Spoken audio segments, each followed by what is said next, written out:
Meron ba kayong gustong i-block sa Facebook, pero syempre dapat yung hindi niya nalalaman, ibig sabihin, friends pa rin kayo, pero hindi na niya makikita, yung mga post, my day, at mga shared post mo, at iba pang mga activity mo dito kay Facebook. Kung gusto mong malaman, sundan mo ang video na ito. First, i-open ang Facebook app. Dito sa ating Facebook, i-search lang natin yung pangalan ng gusto nating i-block. Tapos dito sa kanyang profile, pindutin lang natin itong 3 dots dito sa taas. Then pindutin ang block. Tapos dito, ang kailangan lang natin na pindutin, ay itong take a break na naka-highlights dito sa baba.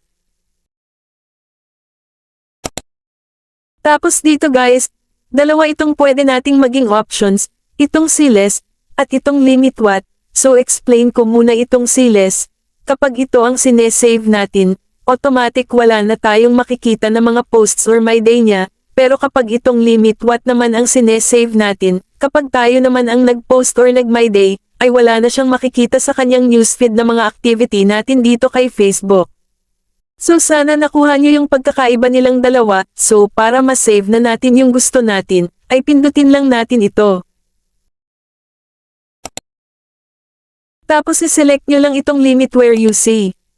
Then pindutin lang ang save. Then gawin nyo na rin dito sa isa, para wala na tayong makita at para hindi niya na rin makita yung mga activity natin dito kay Facebook, so pindutin na natin ito. Tapos dito select na natin siya dito sa hide your post from. Then pindutin lang natin ulit itong save. Then pindutin ang done.